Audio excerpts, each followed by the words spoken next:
Hi, this is Zach with Worn&Wound. Today I'll be taking a look at the Junghans Meister Kalendar Moon. Junghans is a brand that you are likely familiar with because of their Max Bill line of watches. The brand itself has been around for an extremely long time and is actually one of the most prolific watch brands, at one point actually being one of the largest watch brands in the world. These days they're known more for their Max Bill collection, at least in the US.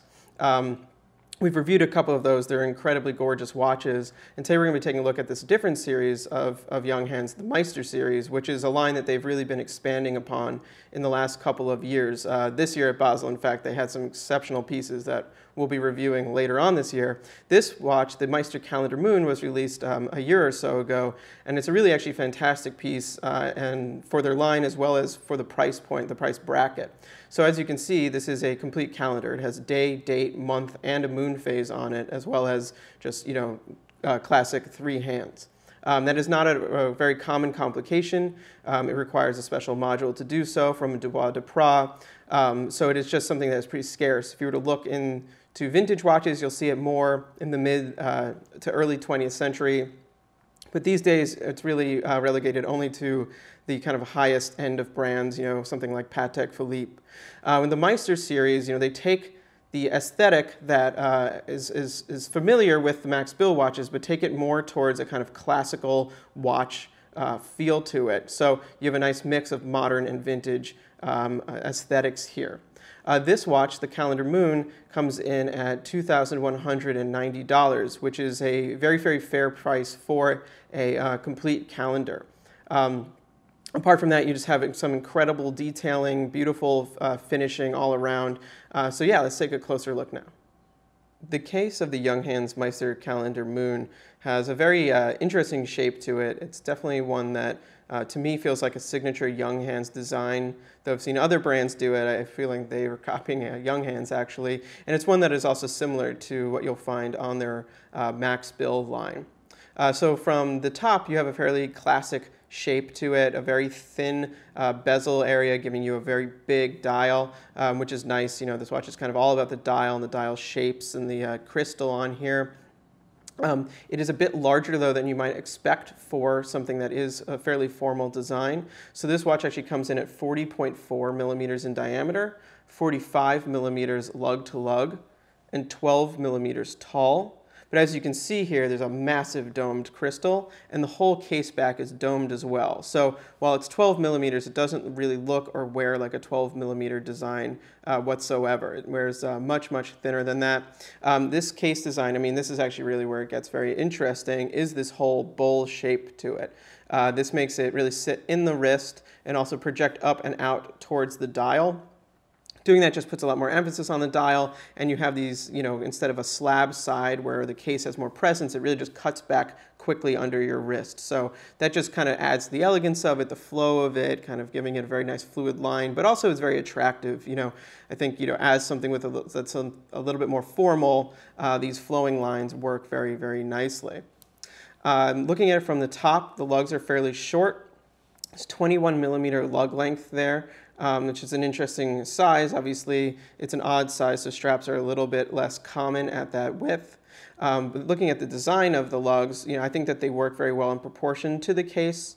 The strap is kept very close to the case, so there isn't any spacing underneath the edges of the case bezel. That makes it just kind of feel a lot more tighter, a lot more closed. The bezels have a nice little contour to them. And then, really from above, though, all you really see is dial. On the right side, you have a 5 millimeter crown, push-pull crown, very simple, little Junghans star logo there. Flipping the watch over now, you can see the case back. It's a screw-in case back with 5 screws. It continues the bowl shape of the watch very fluidly. It's a very nice design and just with very good tolerances to it. You can see here, obviously, there's a display case back, which shows off the what is an ETA 2824 with a Dubois de Pras module on it, but we'll talk about that more later. Something interesting you might also note from the back is that there are indented pushers at every corner. That is for controlling the various functions of the calendar, which we'll also show you in the movement section. The dial of the Junghans Meister Kalendar Moon has a very clean, simple design that, as I mentioned before, kind of mixes modern and vintage feeling to it. So it comes in a few different colors. Here we have a silvery white model. It's a really beautiful dial surface. So it at times appears just kind of a flat white. Sometimes it appears more silver. What I really like about it, though, is that it has a slight metallic sheen, and yet it isn't kind of one of those aggressive sun rays, which can look good, but I sometimes find for my personal taste to be just a little bit too ornate. So I really like the kind of simple, almost matte satin sheen of this. Looking at the primary index, you have a mix of applied markers and printed markers. You'll quickly notice how these are printed, that the dial itself is very domed. This is one of the most attractive features about the watch. It's personally something that I find really draws me to the design. It's a dramatically domed dial. So starting, almost where the edge of the lines of the index started, it curves down very quickly. So you have now these applied markers at 12, 3, 6, and 9, and you'll see that they are curved to match the dial shape. They are polished markers. They look great the way they are. They're just kind of solid markers with flat sides rather than anything too opulent or too ornate, and I think that works very well with the printed elements of the dial. So then you have these long, thin lines for the alternating hours or minutes at intervals of 5.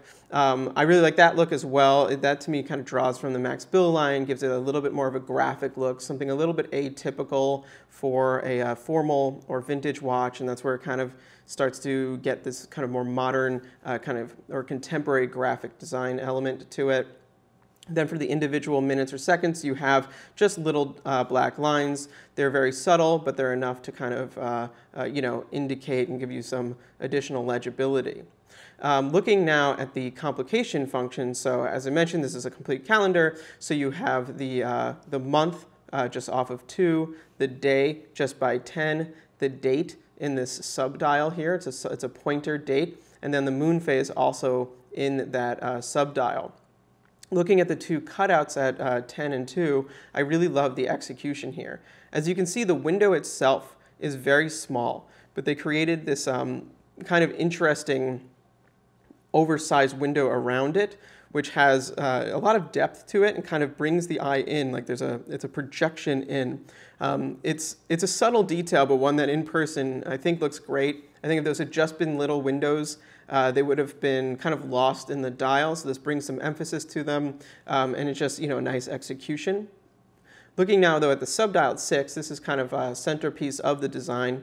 Obviously, it's a very big subdial proportionally for the watch. Comes all the way up to the central axis here, so it has a lot of, like I said, a lot of weight. It's the way that the Junghans does subdials. Let me just pause for a second. The way that Junghans does subdials is just so cool, and you'll see this across the Junghans Meister line. They don't just kind of step down the way you normally see or have an angled bevel. They're almost like an inverse dome. So the edge of it is scalloped. And this gives a really beautiful line as it goes around. It's somewhere between flat and indented. It kind of inverts the dome, so if it's light on this side, it's light on that side. And it's just a beautiful execution that, to my eyes, is very unique to the Junghans design. Looking now at the actual subdial and what is presented here, so you have the date going around the border, numbers for all the odd numerals, a pointer in the center. It's very clear, obviously very easy to read date. And then you have a very small moon phase. The actual moon phase is set within a window that's within a blue arc. So the blue arc makes it look a little bit larger than it actually is, but the actual disk that is there is quite small. That said, it's a moon phase. It's not something that is quintessential to your daily life. It's really more decorative, more of a piece that's of a complication that just speaks to the history of watchmaking. And it's attractive, it's fun, but it's not something you need to be very big. And here, it's still quite clearly presented. I mean, you can see the moon. Here it's showing that it's almost, it's getting towards a full moon, probably in a few more days. And it's just, it's a very attractive little thing. The kind of gold color of the moon and stars glint a little bit in the light, but they're not too ornate. I quite like having it there. Looking at the hands now, you have these kind of classic alpha hands But what is great about them is that they're extremely domed as well. So they're all domed a little bit. I think the hour is a slightly bit domed, but if you look at the minute hand, it really curls down to follow the shape of the domed dial. Just a beautiful detail there. You know, it's one of those little details that they could have left off, and people would have been none the wiser, but I think having it there just makes it, you know, just a much more complete concept. Looking at the second hand now, similar thing. It really curls down towards the edge of the dial, and you know, it's one of these things. It's all about details. This watch really gets all of the details down. Looking at the movement of the Junghans Meister Kalendar Moon, you will find what they call the J800.3. It is what appears to be an ETA 2824 for the base, but with a module on top by Dubois de Pras, which is the 9310 module, and that's what gives it the complete calendar functionality.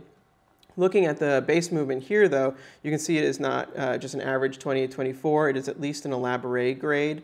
You'll quickly notice on it that there is some nicer plating. It has a nice luster to it. There's graining throughout, and then there are also blued screws. And then on the rotor, you have it signed Junghans. So it is an attractive movement, one that, you know, I'm glad to see through the display case back.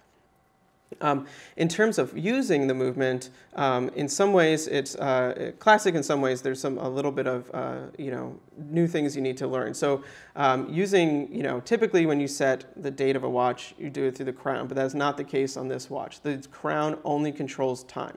So you pull it out, it only goes one stop, and then you can set the time. Simple as that. In order to set these other functions, the 4 other functions here, you have to use small pushers that are on the back of the watch case. I recommend doing that with a toothpick or something else that is softer than metal but comes to a point, because you don't want to slip accidentally and scratch the case. Also, I think if you were to use something like a push pin, you could put a little dot or something into the pusher themselves. So you don't want to do that. Now, each of these controls a different function. This pusher here controls the month. So you push it, it'll jump the month once. This one controls the day. Push it, it'll control the day of the week. It'll push it forward once. This controls the date. So the small subdial will jump forward 1 day. And then this one controls the moon. Setting a moon phase is obviously a little different, a little ambiguous. You push it and it jumps forward a small increment. And frankly, you're just going to have to eyeball that to, you know, an example of what the moon phase is, which, you know, you can find online. On the wrist, the Junghans Meister calendar wears extremely well. Like I said, it's a little bit larger than, you know, the classic numbers for a dress watch might suggest at 40.4 millimeters, but it wears, I think, totally appropriately. I mean, could it be smaller? Yes, but would it potentially get too small? You know, that's a possibility. I think this is actually, I find this a very nice size, and I wouldn't have any issues wearing this as a dress watch at these proportions. And part of that is really also because of the shorter lug to lug, the 45 millimeter lug to lug. It really kind of downplays the lugs. It makes the watch fit nicely across the wrist. So it kind of feels more, not quite like a lugless design, but you know, you get, the emphasis is just on the 40.4 millimeter center case here and the dial. I mean, it's actually really just about the dial. That dial just kind of comes right out to you. The rest of the case, as I said, it gets kind of hidden back because it very quickly slopes down into this bowl shape, which sits in the wrist. So yeah, it's just big dial right in your face, and a big crystal too. You know, I don't know actually if I mentioned it in the when I was talking about the case, but the crystal here is an acrylic crystal with a Cicrilan coating. I don't know if I pronounced that correctly, but that's a proprietary coating, or it's one for the automotive industry that Junghans uses. It provides more scratch resistance. I'm a big fan of the acrylic crystal. I know it's a point of contention though for the brand, but when it's on the wrist, what you really see is this beautiful kind of gloss sheen that only acrylic has. Sapphire mineral, they just don't feel quite the same way. And what I like about that, I mean, I personally don't think if you're conscious of wearing your watch, you're not going to damage your watch. So, you know, I wouldn't be too worried about the acrylic because of that. But it gives it more of that vintage luster. And it's those little kind of qualities like the luster of acrylic that kind of make vintage watches have a charm that sometimes modern watches don't. So they kind of try and bring it back here. And I think it comes across really well when you're really wearing it and you're looking at it in the light in the day, and it just has this beautiful, kind of cascades of shadow and light from the metallic silver to the reflection on the bezel here to the subdial. It's just, it's a really striking, very gorgeous watch. It has a nice formalness to it, something very classic about it, which you get from the Kalendar, but at the same time, it doesn't feel stuffy or too old. It's a modern presentation of this very classic concept, and that's what I think it makes it wear just so well. Looking at the strap now, as I mentioned, it's a 21 millimeter strap, lug to lug. 21 millimeters, that's not super common. It's at least for replacement straps.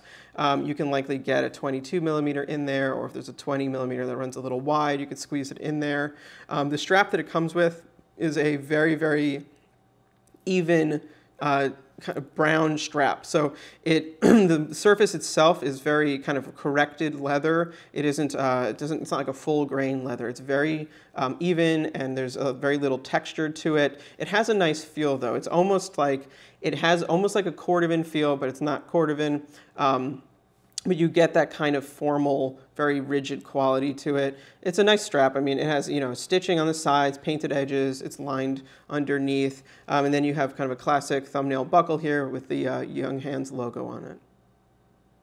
To wrap up, the Junghans Meister Kalendar Moon is a beautiful watch from Junghans. I think that this is a very cool piece that is a unique currently in the market. If not for the complication, which it's unto itself is hard to find, especially at $2,000. The complete calendar, like I said, it's kind of just, it's maybe gone out of fashion in the last, I don't know how many years, but it's mostly because in order to create one, either you have to do it in-house, which is extremely expensive and complicated, or you need to use a module, of which there aren't very many. So Junghans uses a Dubois Duprat module, which gets this effect across.